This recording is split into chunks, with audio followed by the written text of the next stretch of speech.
join us shortly. Okay, we're recording. All right, I now call to order the special session of the Design Review Board via Zoom meeting platform on April 21st, 2021 at 5:30 p.m. for the city of Bisbee, located at 76 Erie Street, Bisbee, Arizona, 85603. We'll do a quick roll call. Peter Gaffer. Present.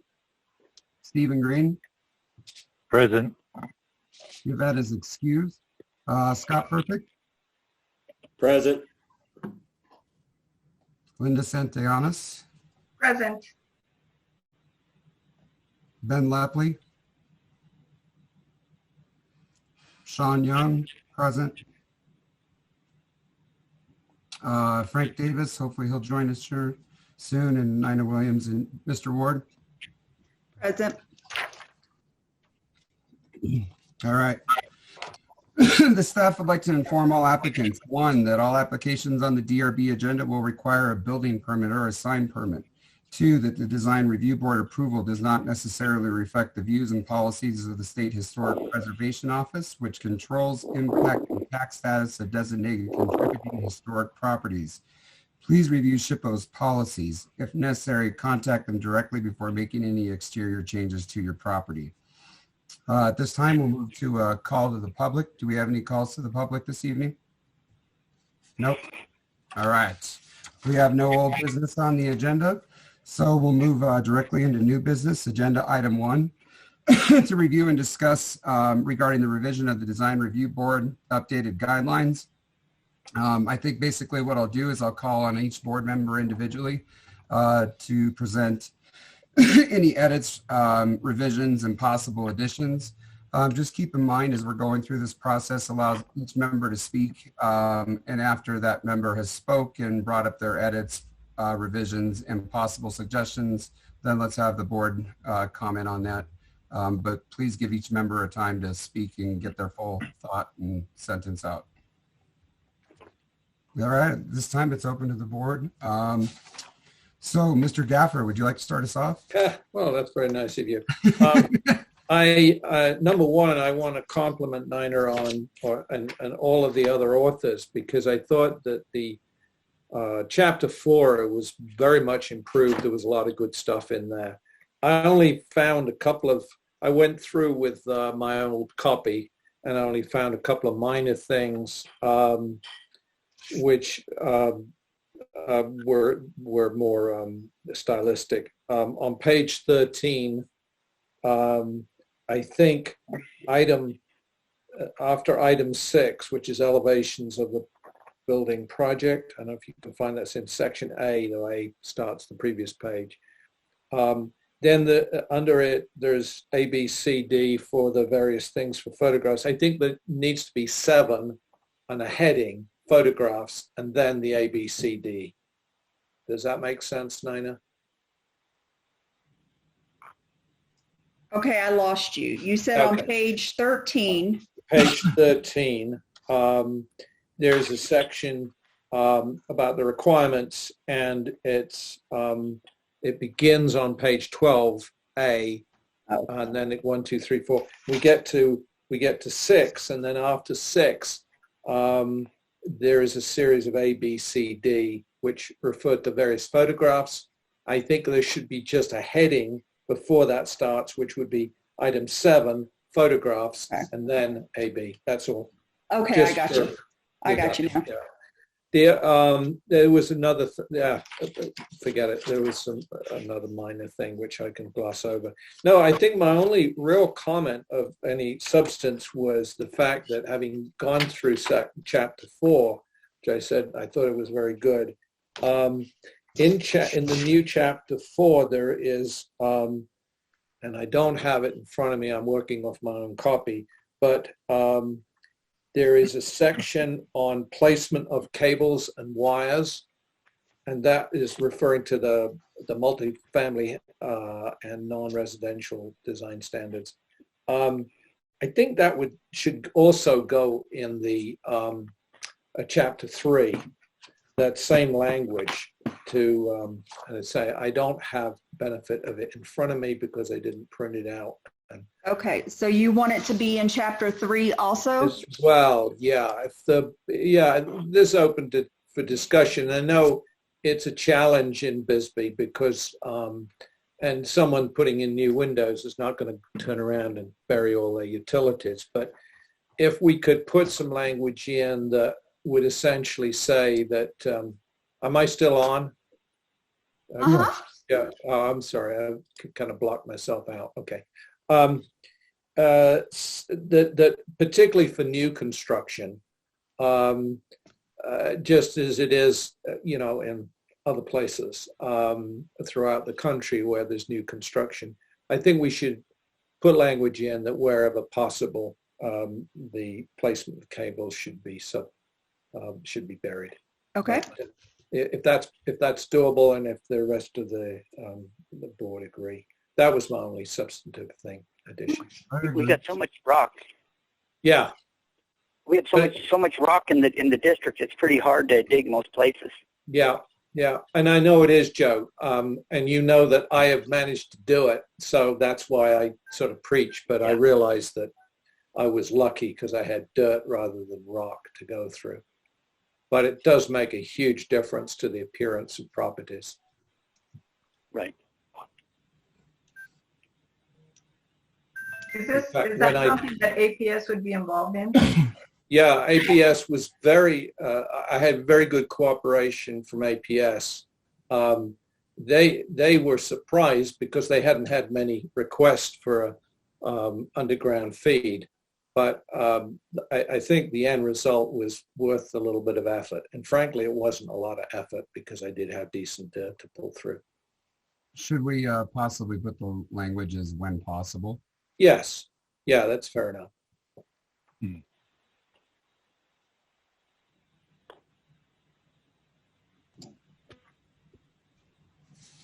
All right, Okay, I'm done. Thank you. You're welcome. All right. Mr. Green. Okay. All I can say is that looking through this document, when we last went through it, there was a whole ream of stuff that needed moving around and adjusting. And on the whole, apart from the one that Peter just pointed out, I think it looks really good. And I scoured it for typos and couldn't find any. So I'm presuming that this is the now been poured over by attorney and it's legally correct in its wording and all that. Is that was the next stage I thought it was going to? Well, after before we next see it. I'm sorry, Mr. Green, I didn't mean to cut you off. It will go to the attorney after we have our final draft because everybody keeps adding stuff and taking stuff out. So we decided that would be better when we take the final draft after the board has said, yes, this is our draft. Okay. All right. Well, in that case, I've got nothing to add or adjust. Okay. All right. Yvette is absent. Mr. Perfect. Did you say perfect? Yes. I thought you were talking about my father. Sorry. I have nothing to add at this time. Thank you. Right. Linda. Because your last name just drives me up the wall. That's all right. Linda S. is good. Linda S. All right. Linda S. it is.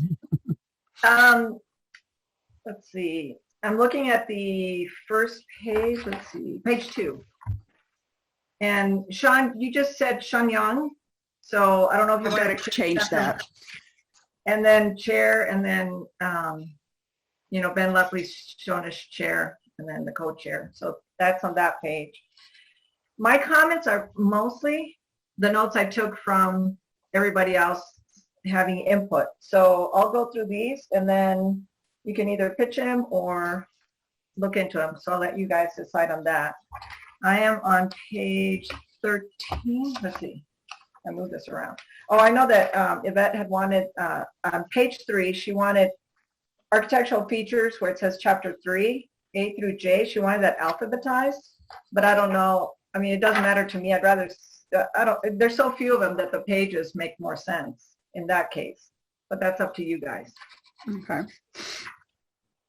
Then on page 8, under how to use this document, it says for more information, please contact the city of Bisbee. There used to be a link on that. Can't we put the link back up just in case it's somebody's trying to contact the city on the weekend? That link is, yeah, that link is no longer available. Okay. Is there what? Oh, a new one, a new link or? No, but I mean, I can add my email address. That's not a problem. They can always email me, but I don't have a link anymore for the information. No, I don't want you to do that. Okay. Then you'll be getting a million emails. Yeah. So yeah, if there had been a link for general information, that's fine. But to be calling all the time, that's not fine. Yeah. Sorry about that, but no, the link is no longer active, so I needed to take it off. Okay. Then on page 11, under, let's see, the middle section, under number 4, it says optional pre-submittal meeting. The second sentence on that, it said during this optional pre-submittal meeting. And I remember the question was, is it truly optional or is it not optional?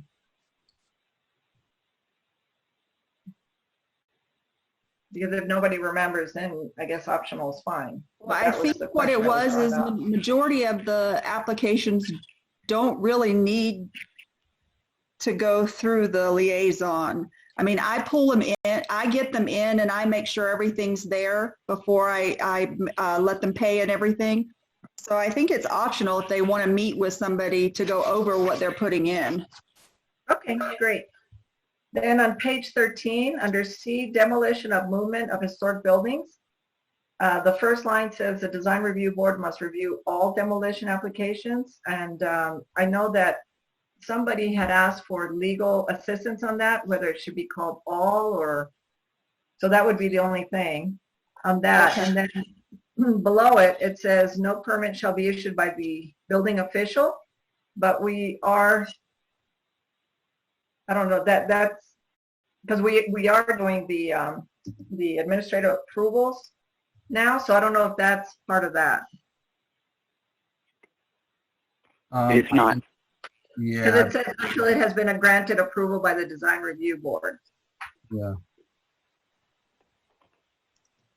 They had, my understanding and what that's saying is that they have to have, the building official has to have our condolences or our blessing to either demo it or, whatever it is that we want relocation. They can't do anything until we give that blessing. And once we do, then they can.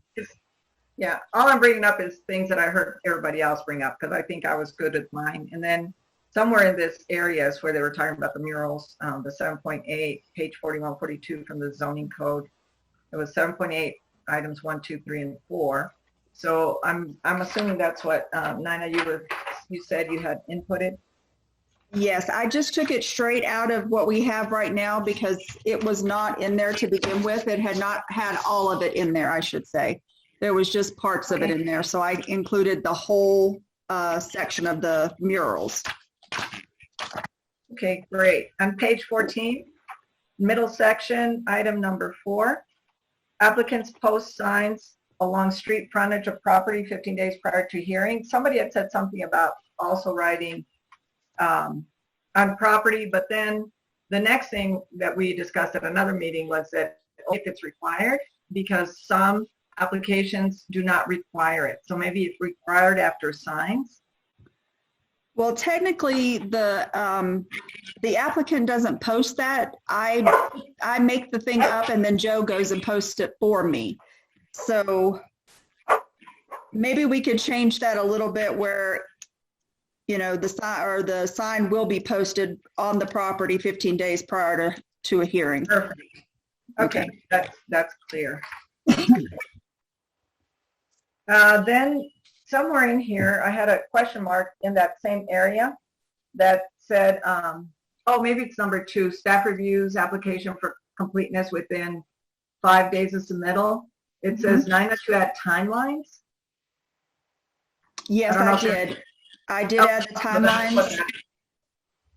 So we decided that within 5 days I would review it, give them another 5 days to get all the information, and then it could be placed because that technically is 10 days, and that's what we were giving them prior to that. So we just changed it out to 5 and 5 instead of being just 10 for the whole thing. Okay, good. Then I do have a question. You sent like a revision to, it almost matches page 17. So I can't remember if it was single family or residential. I mean, single family or residential, yeah. So I was just wondering what the change was on that. Yeah, Joe pointed out that I had the setbacks for the building setbacks.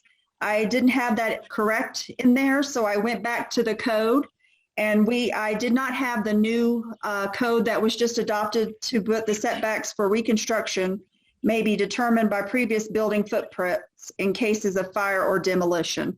So I needed to go back in there and put that in there, and then also the DRB can't change the setbacks, and I needed to take that out. Great. On the side yard. Yes, thank you, Joe. I couldn't remember. Okay. You have authority over front and backyard, but not sides by the zoning. Thank you, Joe. Then I guess on page 19, there's a section missing for the outdoor lights, but I believe it's in here somewhere else.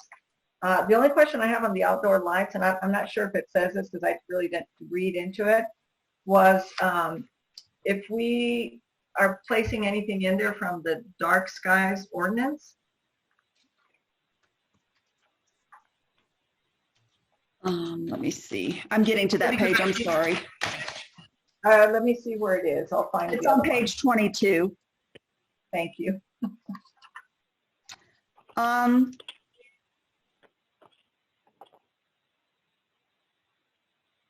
Well, on outdoor lighting on number 5, it says whenever feasible, lighting should be shielded to help preserve the city's dark skies and not adversely affect neighboring buildings.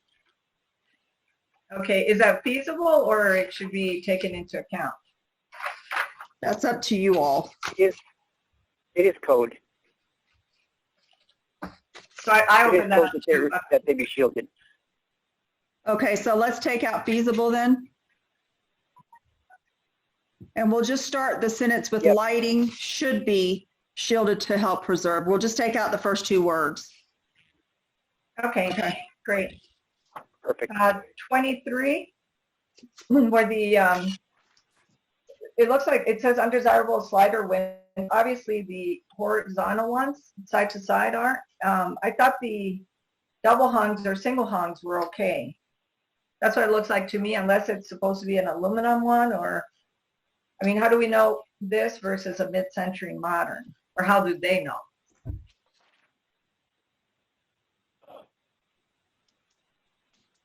Let's see. It just looks like a single hung to me, maybe a double hung. And since we've been approving those, and I understand that the acceptable windows either have muttons or mullions, but we don't have anything that's shown like this. Okay, I can check that with the other versions. It'll have to be a much earlier one because the last one is the same. I'm the very first one that we had. But I'm pretty sure that those were the undesirable ones. But I can check on that and make sure. Okay. I think I can give you some clarity on this. But that's probably changed the wording down below. But you see that single hung that is pretty rectangular. I mean, well, it's wider than it is high. We were getting a lot of applications at one point that were because they knew that they had to be single hung, so they're putting these single hung windows or double hung windows that were proportionally wrong for the period, such as you see in that illustration. And okay. I know that Peter remembers this when there was an issue, no doubt. But we wound up with some of them that were they were technically correct, but it's really doesn't give you what we really wanted, and so they were wanting to discourage those windows. that were wider than they are tall Mhm. as a single hung. Yep. Maybe have some verbiage on that so that it's Yes. clear to people. The Thank you, intro, Bill. I didn't want to interrupt, but the intro does say windows in oldest homes are predominantly vertical, narrow, and single or double hung. I mean, that's how it. Okay. Yeah. Sort of address it.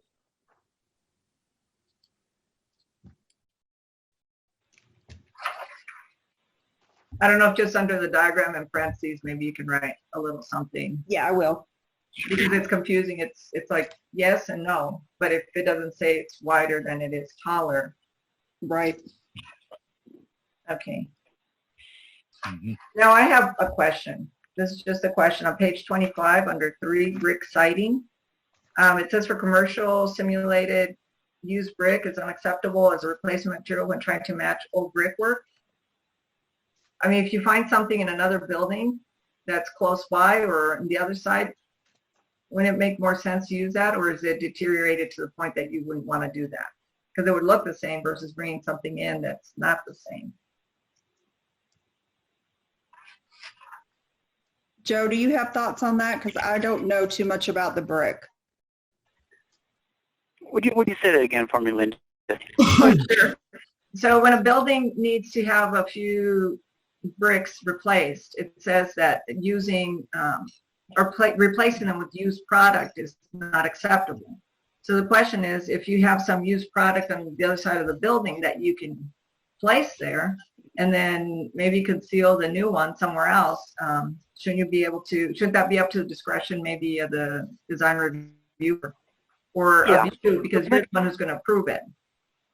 Linda, the way I'm reading it is that there's, you know how they manufacture old used brick that's never been used before. Okay. I think that's what it's making reference to. That's what the simulated brick is. Okay. Yeah. Okay, page 26. When I was looking at this diagram, right above where it says page 26, it has an approved porch deckings and railings. I'm assuming it's approved because I didn't read. I just saw lattice, and I thought, oh, we don't do lattice, do we? Yeah, it's, you know what, I need to move that because it does say on the next page, well, no, that's for the decking, sorry. So no, I can put something on there for that because that's what's approved, I believe. Yes, it is. But Joe, is lattice approved? For under a deck, but not as a railing. Under. Okay, so just not. You see the illustration. Yeah, I see the illustration. So that was my question. I know it's not approved for above, but when I saw it, I thought I better ask if it's approved for below. Then Nina, you don't have to do anything if it's an approved. Yeah, could we possibly get a little description under that Yes. image, just stating that lattice work is, approved on decks on the bottom only, not used as a type of railing? Yes. And to meet building code, it's going to have screening on it that's much tighter than lattice because you got to keep vermin and killer bees out. Got it. But that's outside of what you guys do. That's something that I'll be taking care of. Okay. Nina, page 29, just under chapter 3 where it says visible features, visibles incorrectly typed.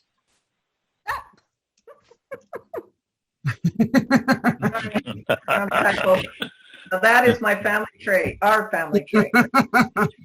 There's 5 of us and we all do it, no matter what we read. Okay, on page 30, where it says trash barrels and dumpsters, then we have the water harvesting equipment. This kind of threw me off a little bit because I know that the water harvesting equipment and the example of the streetscape have been headed as landscape. So I don't know if the trash and dumpsters should be, I think it's, what does it say, general? Let me see, now I've got too many pages, 29. Okay, so on the 29th page, it says visible features, but in the old standards, it definitely calls it out as landscaping. Let's see what page it is. Oh, here we go. So it says it's changed from general guidelines under landscaping features to these visible. So you're talking about the title of it? Is that what you're saying? Yeah, it's just, I'm just wondering if it's okay, if everybody's fine with doing all the landscaping into what's headed as visible features. Well, I think Teresa told me last time that it should be renamed to that. So if it needs to be renamed to something else, that's fine. But she thought it would be better to call it visible features because I call it visible features in the chapter 4 part for the water harvesting equipment. Okay, if that's what was throwing me off, that there's different names for it. Okay. So, I mean, I'll let you decide what you want to do that. But obviously, if you move it, then you're changing out your, A, B, C, and your lettering on that. Okay.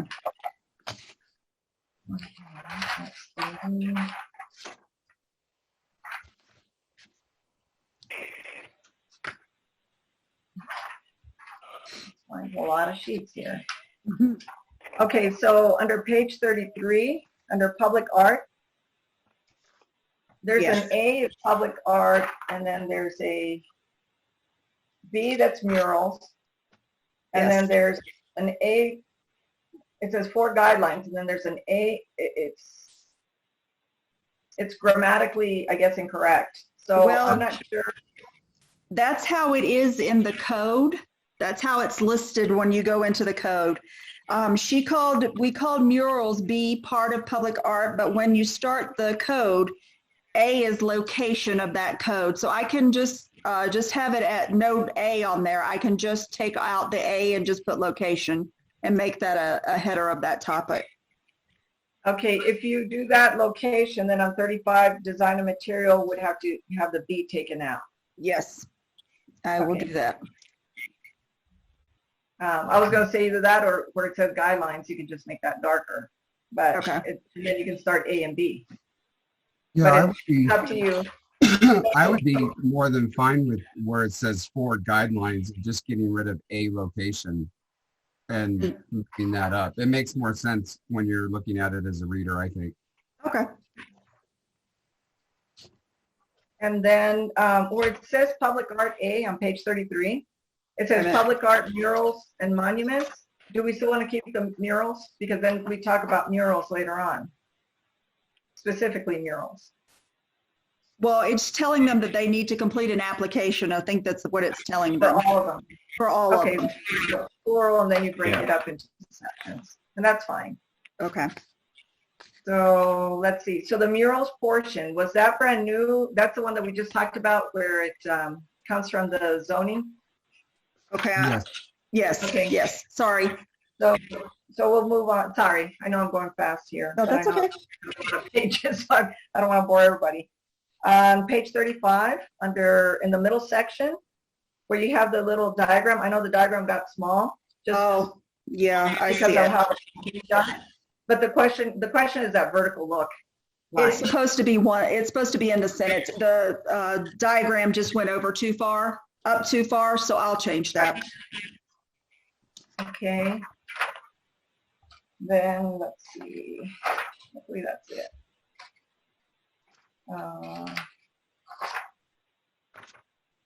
Okay, and then the last comment, and I think it came from Yvette on the glossary page. She had asked if we were going to add violation process fees, like a schedule in there. And my question was, or is that too much of a moving target to specifically put it up there, and then every time it updates, then Well, our that's list what- is not correct. Yeah, that's what Teresa and I had said, because it's subject to change. And so we'd have to change the guidelines every time. And I completely agree with that. I just have her comment and then my question on it. And that's it, guys. Thank you. Thank you for your thoroughness, Linda. Greatly appreciated. Mr. Lepley's out.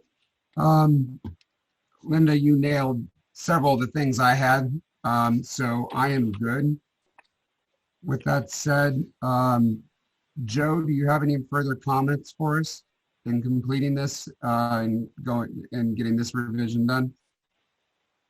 No, I'm really happy with how it's coming, and congratulations. It's been a lot of hard work by a lot of people. All I right. agree with that. Thank you so much, Nina. Oh, you're Thank very you. welcome. All of that, I was thinking, oh my gosh, you move one thing and all of a sudden, the computer messes you up. That's right. If everybody agrees, can we get the revisions done and get this scheduled for a month out so that we can get this finalized and get it to the lawyer? Is that a doable thing, or do we need more time, Nina? No, I think if you gave me a month, I think I can do it. And then what I'll do is once I get all the revisions done, I'll send it out to the board again. And then you just please look over and send me anything that you find that I have missed or moved or or anything. Okay. So then we really don't even need to schedule another special session. If we do it that way, we can just attach it to our June 1 meeting for a quick vote that we're satisfied and happy with it. Yeah, so it would be the June meeting is what I'd say. Is that correct? Yes. Okay. Is everybody in agreement on that? Absolutely. Absolutely. Yep. Okay. All right. Are we ready to move on to agenda item 2? Okay. Agenda item 2, review and discussion regarding the adding to the zoning code of windscreens.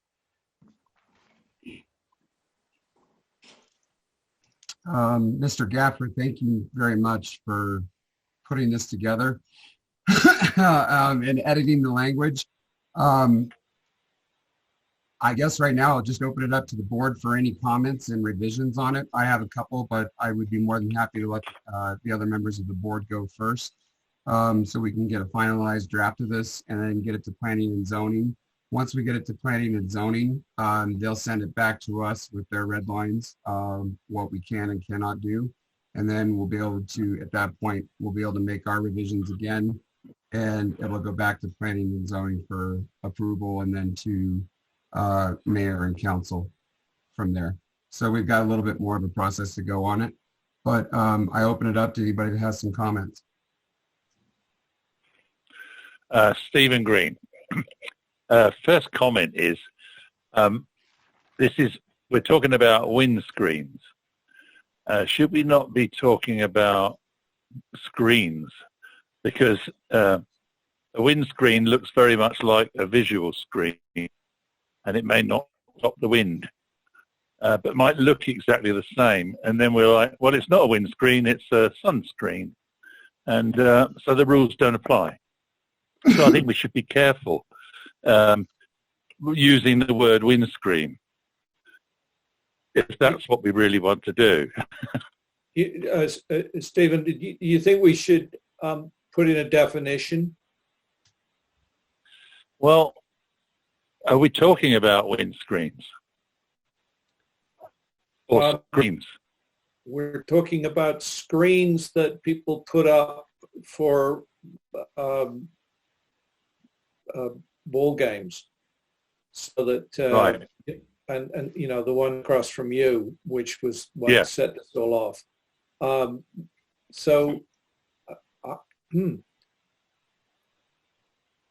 It was clear to me, but I agree with you. If there's some ambiguity, then we better address it. I don't. Well, perfect. Yeah. Sorry to interrupt you.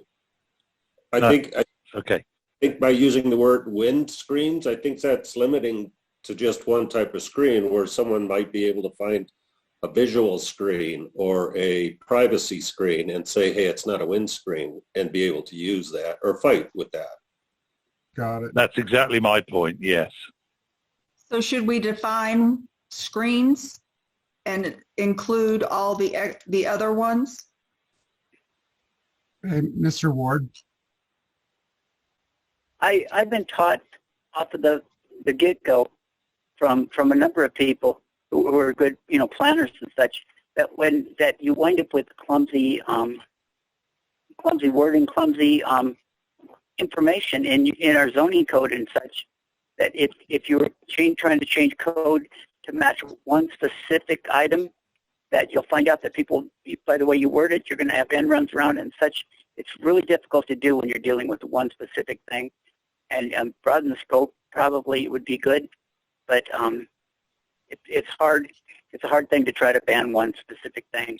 And when you're dealing with one thing that's bothering people, it winds up backfiring on the rest of us. So should we maybe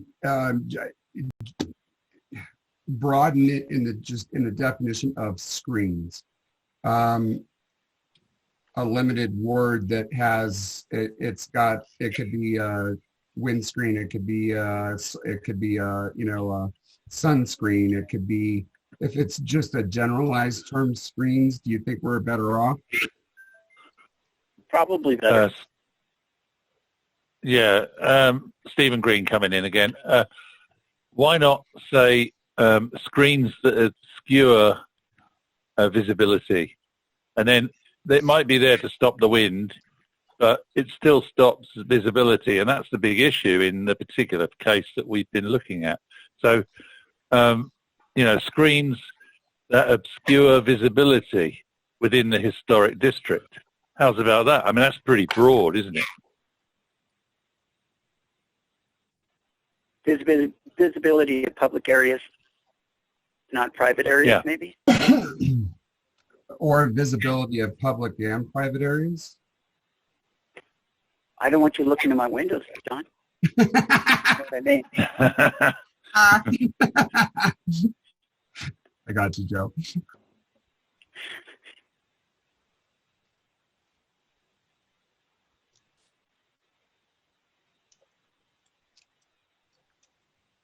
Peter, are you jotting it down?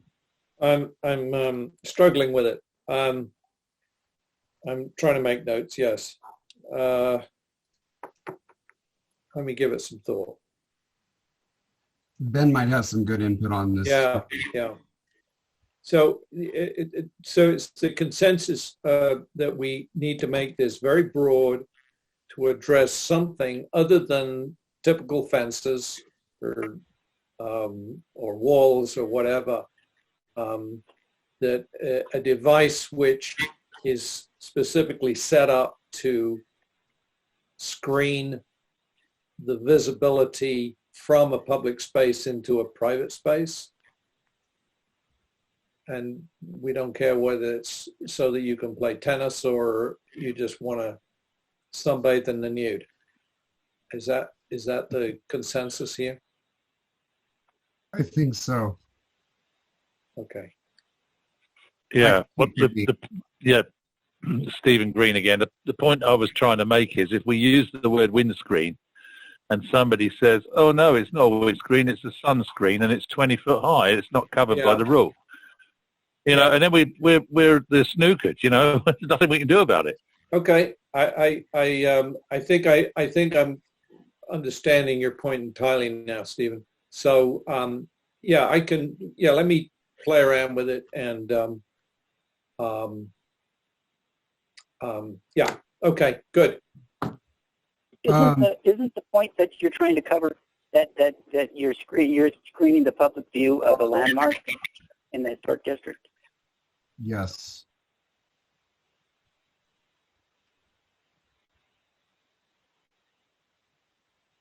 And in C, it says, do not install permanent windscreens that block the view of historic facades or block significant view corridors. So we would have to change that language throughout.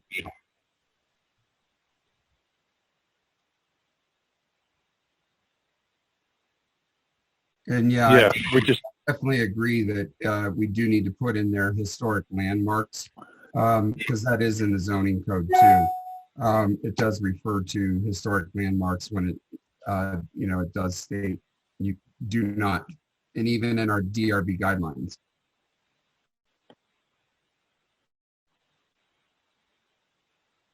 Yeah, we just really take the wind out of it. Yeah.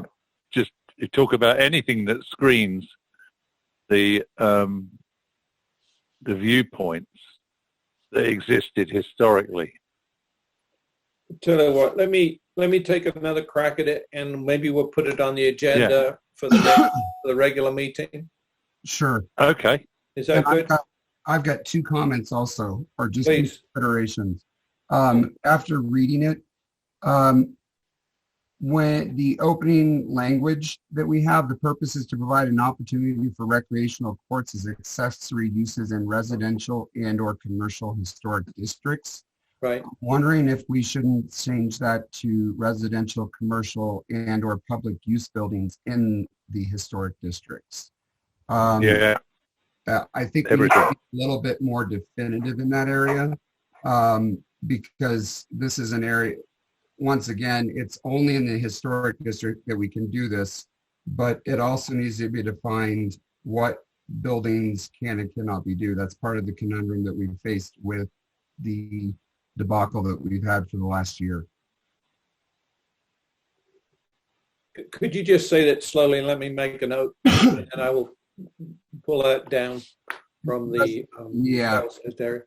Residential, commercial, and or public use buildings in the historic district. I see. Okay, I'm with you. Okay. Yeah. Yeah. And then the only other thing that I wasn't sure about is we start that sentence out with give consideration to employing industry. I don't know if we want to use the language give consideration. I mean, I don't think we want everybody throwing windscreens up. You know, I'm sure that we can all agree on that. I don't know what kind of language should go there, but I was just trying to address some of the comments that some of the discussion that we had when we were dealing with a specific, and one of them was to, well, make them out of sight when you're not using them. Right. That's why I put that in the way I did. That's why I used that particular phrase. I'm almost wondering if we shouldn't say, screens approved screens should be stored out of sight when not in use. I'm wondering if we should just get very specific and. Okay, do that. I'll do that. Okay. Yep.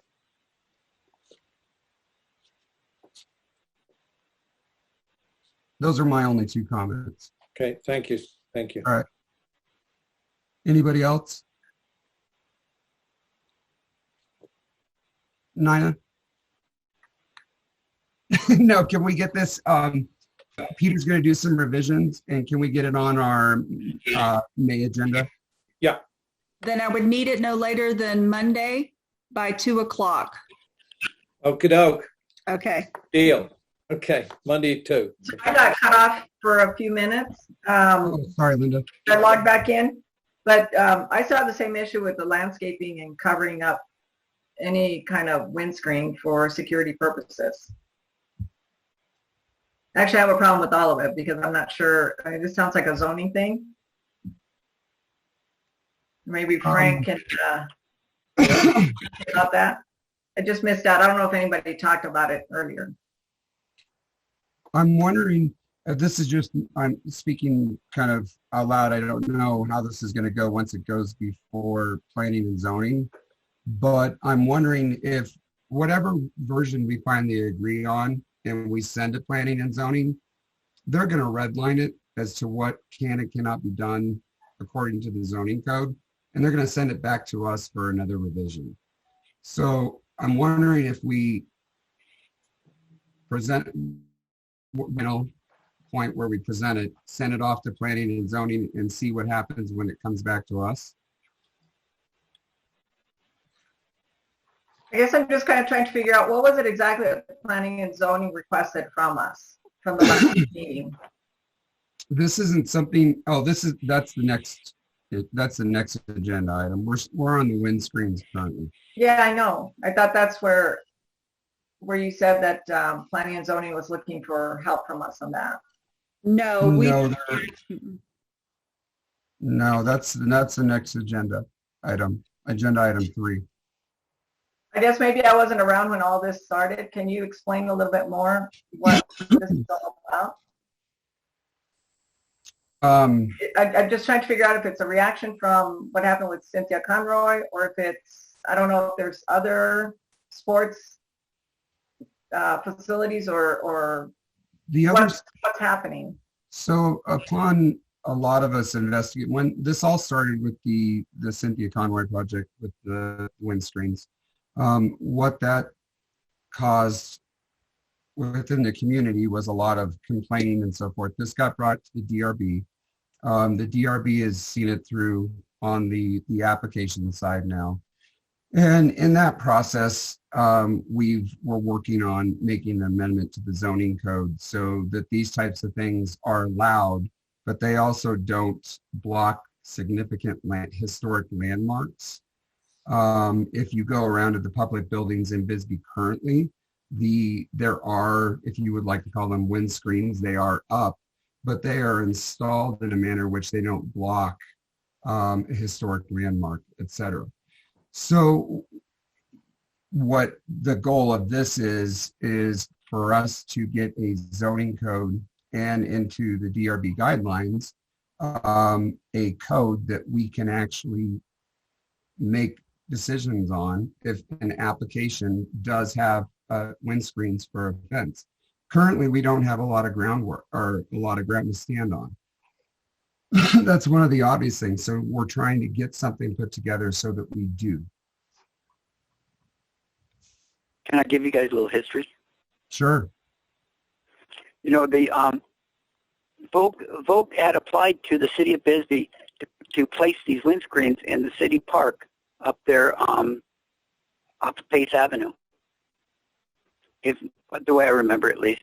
Anyway, at that they were going to put them around some courts, and they had an advertisement on them. They said Ted, I believe it was, and so it was turned down because of the advertisement that was on it.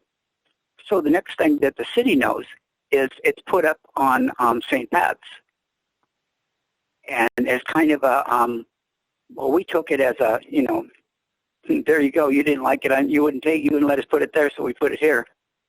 And it was a little bit of an insult, or it was taken that way. So I went in and I talked to Tony over there at the St. Pat's, and Ken Budge was part of that at the time, and Cynthia Conroy. And we came upon that they were going to take off the advertising off of it, and they did effectively by blacking out the portions that said head. And then on their own, it really looked terrible, but it met the letter of what we were trying to do. The advertisements weren't appropriate. So then on their own, they changed them to those beige screens in an effort to make it more acceptable to everybody. The end. I guess I'm trying to wrap my mind around this. So what is our big issue with that, and why are we trying to change zoning code? Because I mean, is that something that should even be something DRB's addressing? yes, because any modification to the exterior of a building, property, any feature of it goes before the DRB. Architectural, anything. We don't determine paint color, we all know that, but as a general scope and a general rule, those are things that are supposed to be brought before the DRB for approval before it's done. This wasn't. We know the debacle that we've had over the last several months trying to deal with that issue. And that's what made it so hard to deal with the issue with the DRB. So now we're trying to get something in place so we have some teeth to stand on so this doesn't happen in the future.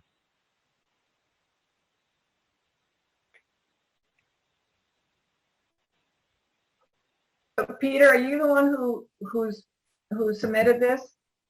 I drafted Okay. the what's italicized is what I believe Ben produced initially.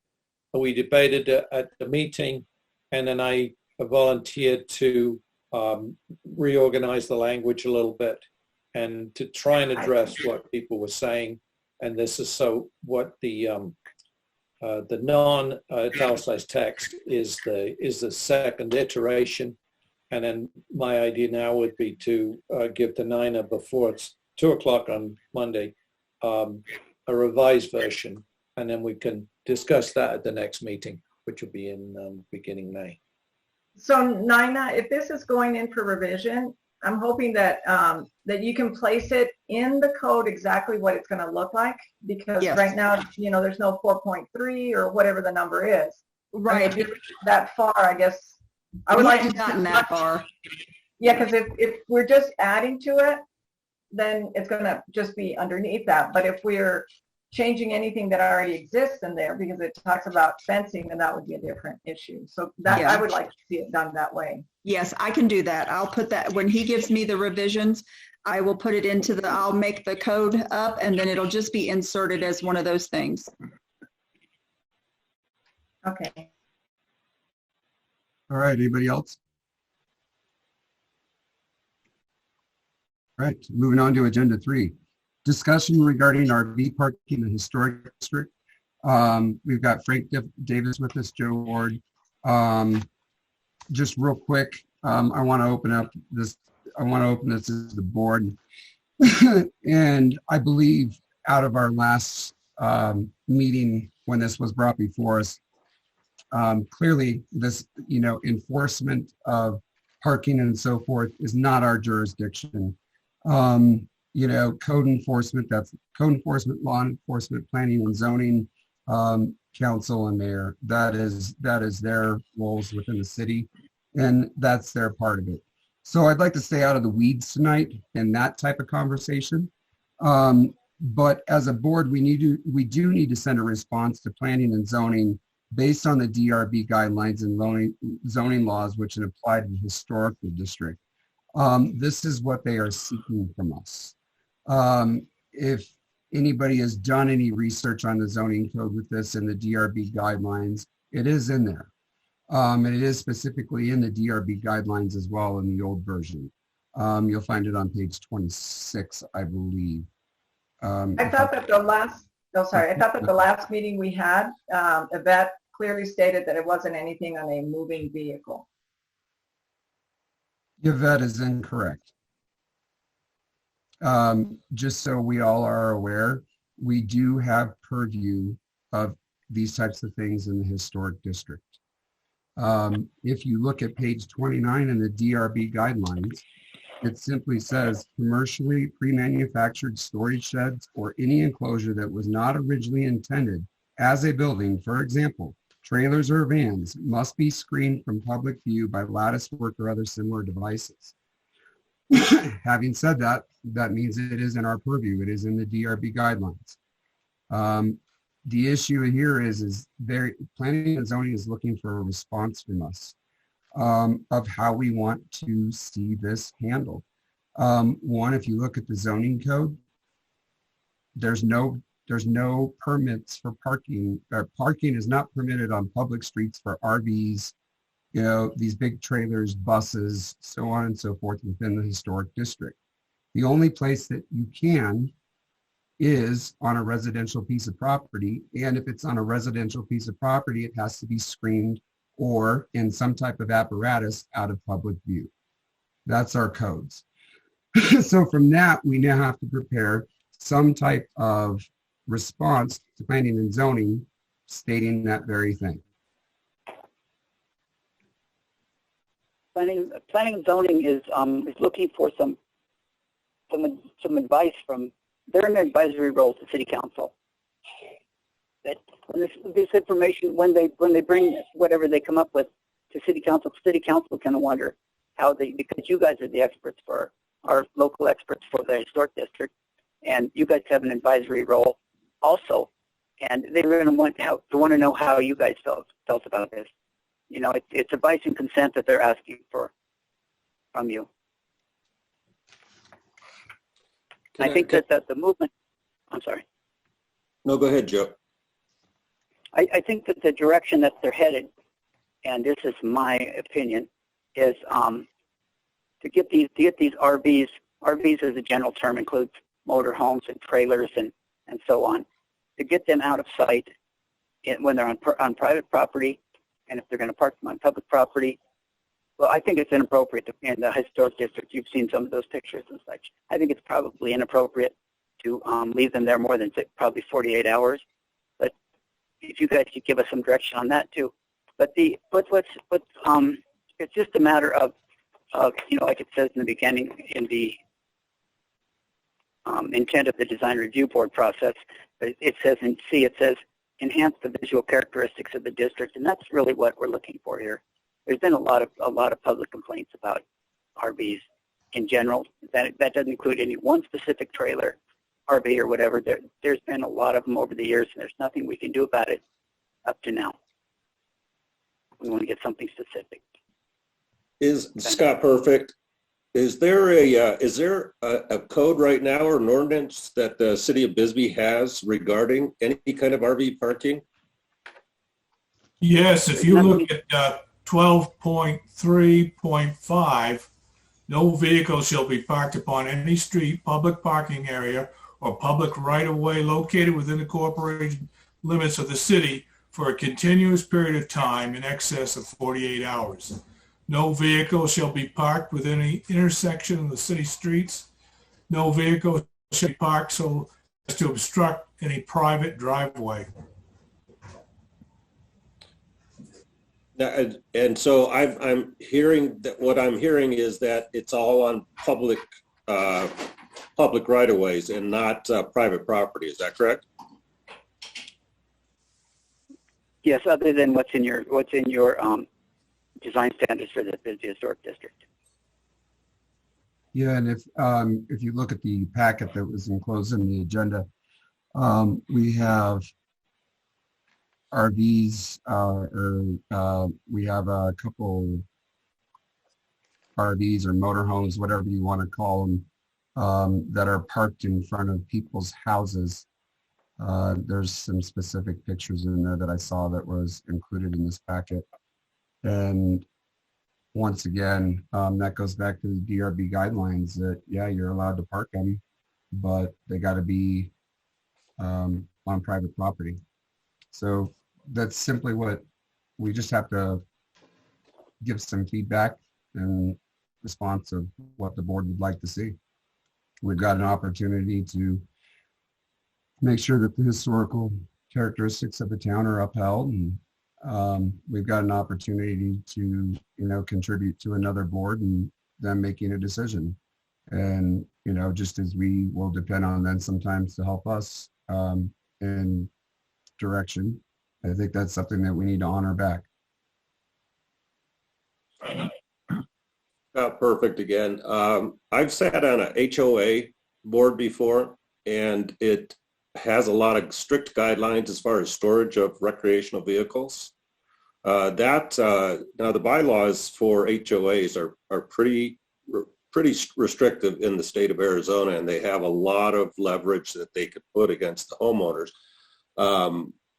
To me, that this is just kind of lapsing over into that. Are we going to require that if someone has a 32-foot RV motorhome, that if they're going to store it on the side, that they're going to have to build a building to put that in, and it's got to represent Old Bisbee when it is built as that?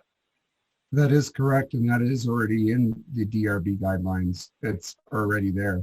It's not anything that we're going to be adding. It's just another thing it is what's already there, and it is what is in zoning code.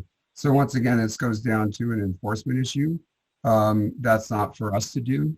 We are simply to give a response as to this is what we want to see happen, is that if there's a 32-foot motorhome parked on the side of a house, we want to see an apparatus over it, and it's then up to the city enforcement to ensure that happens. So what you're saying is that the city already has that ordinance? That is correct. Okay, so they're not able to enforce it now then, apparently. I'm not certain on that. I don't know the particulars. I can't answer that question. That's beyond my scope. All I can tell you is we need to try to formulate a response to the planning and zoning. Stephen Green, if I can come in here. I was reading through this again today, And one of the things that Planning and Zoning sent over is an extract from San Diego. And it's their temporary overnight recreational vehicle permit. And I think what they're trying to do is see if we can't come up with a temporary parking permit for people that are coming through. We have events here all the time. And, like it or not, revenue's coming in through tourism more than anything ever did before. And these people want to come here, attend these events, of which there's many, and a lot of them have travel trailers and motorhomes and so forth. Now, we can raise some money by issuing permits for temporary parking and let it be known that they need to buy a permit.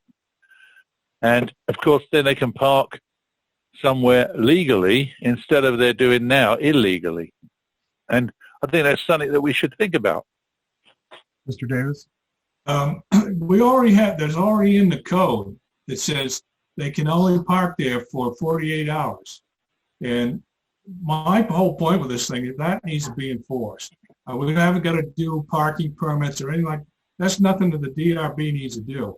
Mm-hmm. I think the DRB just needs to respond and say, we don't want to see these things in Old Bisbee, and if they're going to be stored here, they're going to be covered in a proper manner. They should be stored outside of the historic district. We already have the code saying that they can't be parked there for more than 48 hours. Now, what I heard from somebody that was complaining about was that she called the police about it. They went up and the guy moved it 5 feet, and they said, well, the code allows him just to do that. Well, if that's the case, the zoning planning, somebody needs to change the code. That's not a DRB problem. I think the DRB just needs to state that they just don't want to, those things are not appropriate. They are allowed to be here for 48 hours. So that takes care of, okay, they're coming in for a concert or whatever, 48 hours, that's it. And then they got to be out of here. So I think all you got to say is we support that, and we don't want to see them. I think that's a very, that from our standpoint, that if it's just got to be if they're going to, also when we do this, that if they're going to store them on their personal property, which they have the right to do so, they are going to have to build that apparatus, and that application is going to have to come before the DRB for approval and make sure that it does match, meet our requirements. Right. And it's not a lot of room in Old Bisbee to build those things, so no. Good luck with that. Yeah. So I'm sorry, Sean. Go ahead, Scott, before I meltdown. No, not a meltdown. Just I had a train of thought, but go ahead. I agree with Frank totally, is that we don't want to see them longer than 48 hours, which they are permitted to do on a transient basis. They're not to be set up as permanent shelter anywhere. And if they're going to be stored on private property, then they do need to be covered. We just don't want to see them. I don't think that, I think that if it's going to be, the wording is going to be, it needs to be covered so we can't visually see them from the street.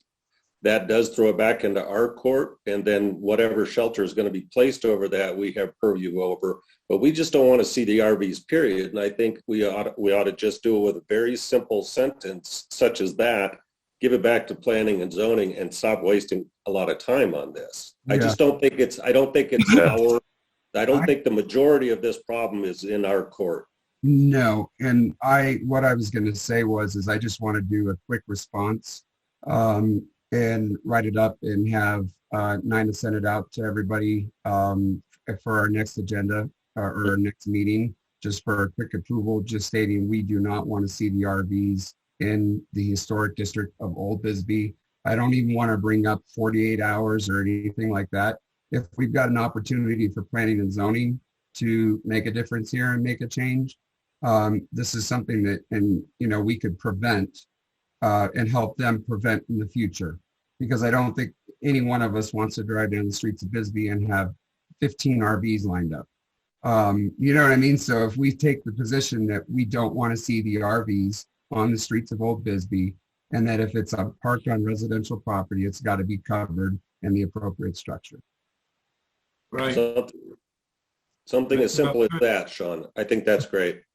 If I'll draft something real quick, just a couple sentences, and we'll put it within the on the agenda for our May meeting.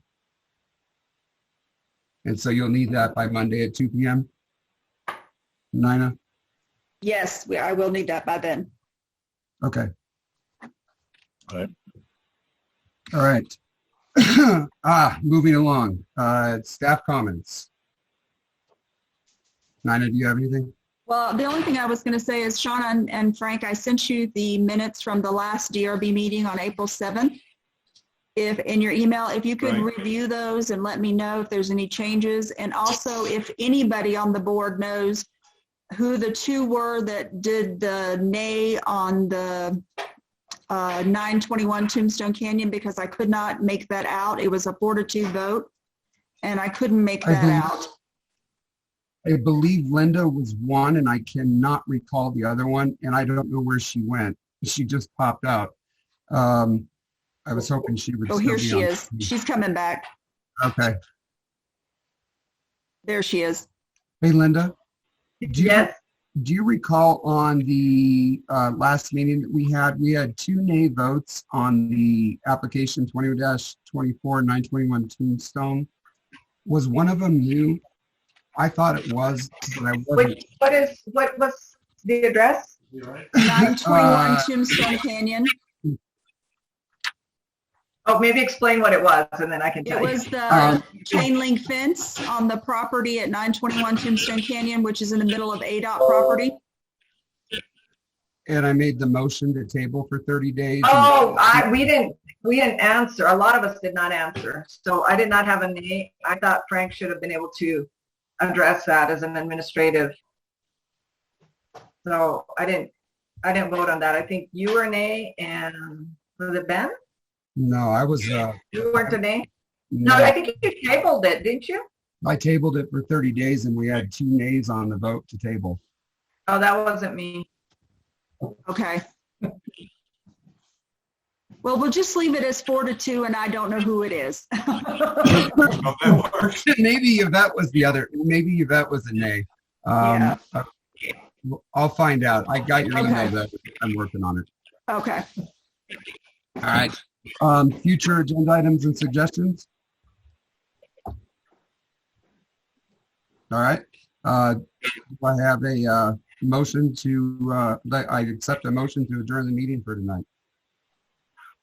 I'll make that motion. Oh, are you looking for a motion? Yes, I am. I'll make a motion to adjourn. I'll second. All in favor? Aye. Aye. Aye. Thank you. You're welcome. Have a good night, guys. Thank you. You too.